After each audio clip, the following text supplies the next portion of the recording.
Happy New Year, everybody. Welcome in. Can we still say Happy New Year? What are we, 2 weeks in? Yeah, I'll allow it. I think that's fine to say. How far do you think is too far? Anyway, what's not fine are these three things I'm going to talk about in this video because today, ladies and gentlemen, we are talking about not one, not two, but three things I do not, I repeat, do not want to see in video games in 2026. So sit back, relax, hopefully agree with me, but let's start off this list with the least offensive one of all three of these. Coming in at number 3, we're talking about Friend-Slop games. You know, the games that are out there.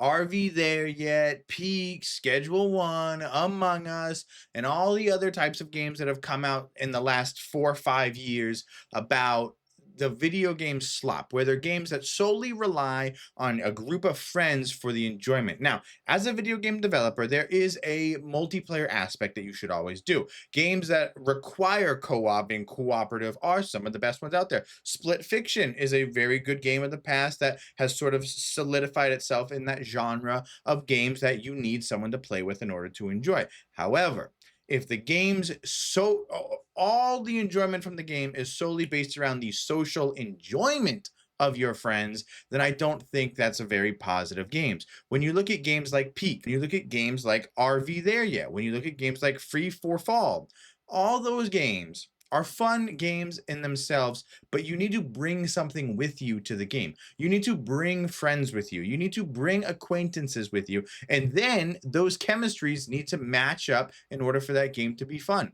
If you play Peak solo, it's a terrible, boring experience. If you play any of those games by yourself, they become so much less enjoyable. Now, the exceptions are games like Among Us have sort of integrated themselves into the genre of like, now you can play it on your phone, you can play it on your tablet, kids are playing it, and it's sort of become more of a multiplayer cultural thing.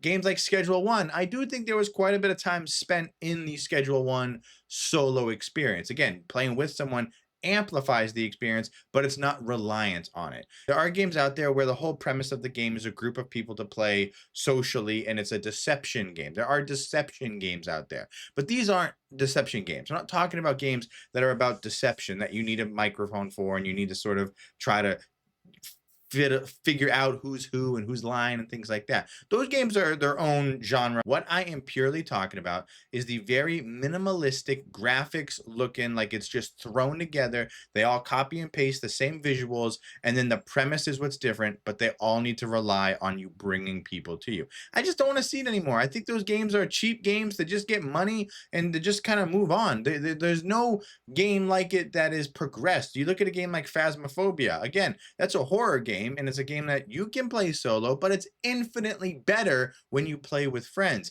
However, they've continued to update the visuals, they've continued to update the gameplay, they've continued to update everything around the experience. When you look at a game like Peak, which was in the running for Game of the Year, let that sit there for a second. Game of the Year, really? Anyway, when you look at the Peak, what has Peak done visually to change their experience? What have they done? You know, they're not evolving, they're just adding more slop to the already pile of slop. Now, that's like a minor offense, okay? That's just something I personally am like, I could care less. I'm not gonna go buy any of those games, not because I don't have friends, okay? Between you and me, I have friends, okay? I do. Stop. Number 2, I'm going to talk about is the freemium competitive games. That industry. Okay, look, let's just get this out of the way. CS:GO is a fun game. Valorant is a fun game. League of Legends is a fun game. Dota is a fun game. Rocket League is a fun game. Okay, there we go. Those are the freemium free-to-play games that are fun. Is Rocket League even free? Hold on, let me look that up. I don't play. I played Rocket League when I was a kid. Is Rocket League free?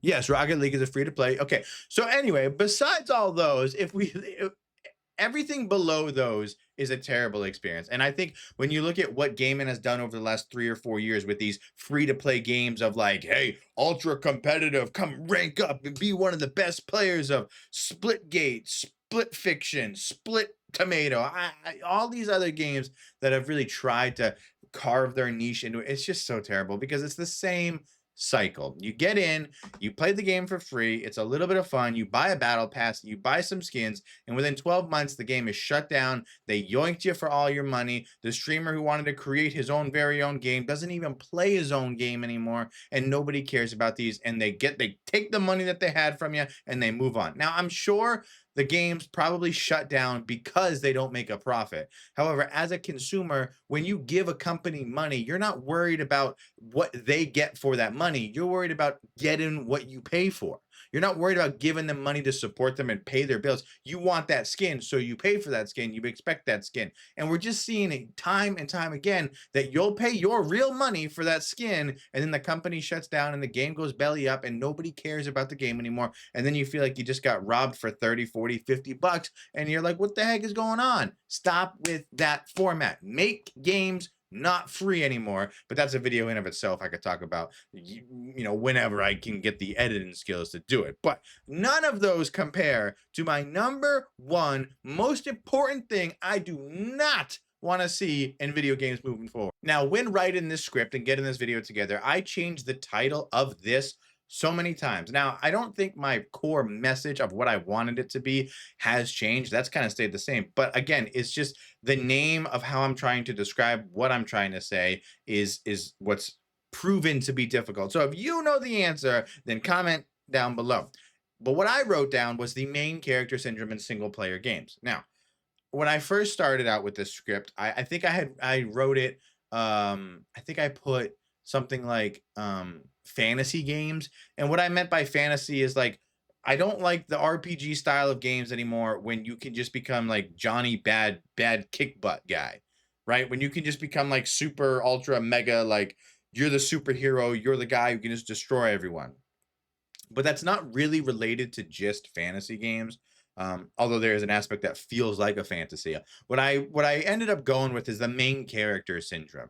Because again, like I gave my description, that's what I'm really sort of tired of seeing. Now, not every game needs to be as challenging as Elden Ring, and not every game needs to be as comprehensive and hard as Kingdom Come Deliverance 2. But I think that the easy games are becoming hard to rationalize playing.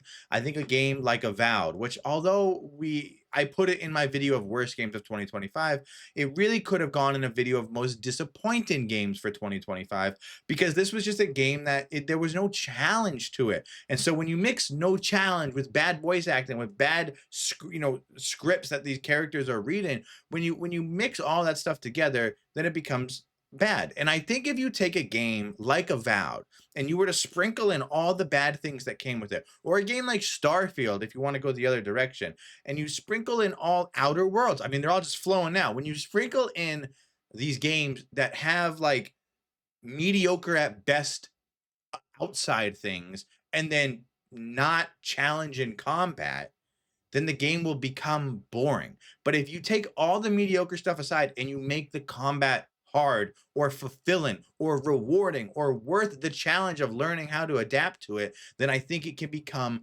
the other stuff becomes amplified in a positive light. And I think when developers take the safe route, which is what they've been doing for years at this point, still millions of younger gamers out there who are not going to be able to play a game like Elden Ring or Kingdom Come Deliverance 2 because of the challenge. And I'm talking about them too when I say this, because you owe it to them to not make every game so easy anymore. I mean, half of these kids are playing Fortnite 9 hours a day, so they're not even really playing single player driven games or RPGs or anything like that. They're kind of just already in that competitive growth. But if you want to attract those kids to games, it's not about making it easier or simple for them. It's about balancing the combat in a way that feels rewarding. When you look at the games over the last several years that have been rewarding, right? You look at everything from the Dark Souls universe. That feeling is a feeling that people should capture. And that's what's the hardest thing when we talk about Souls-born clones, is that it's not that anyone can make the combat hard.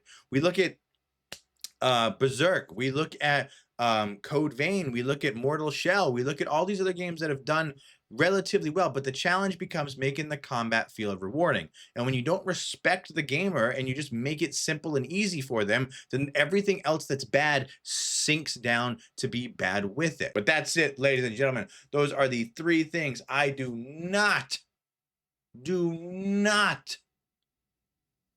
want to see in 2026. I'd love to know what your guys' thoughts are on them. Do you agree with this list? Would you change the order? Or do you take all of these and throw them out and be like, yo, this isn't even, I want more freemium games. I want more slop friend games. I want more games where I can become Johnny Bad Kick Butt and I can just dominate within the first 3 hours. I paid $70 for this game. I want to be the king.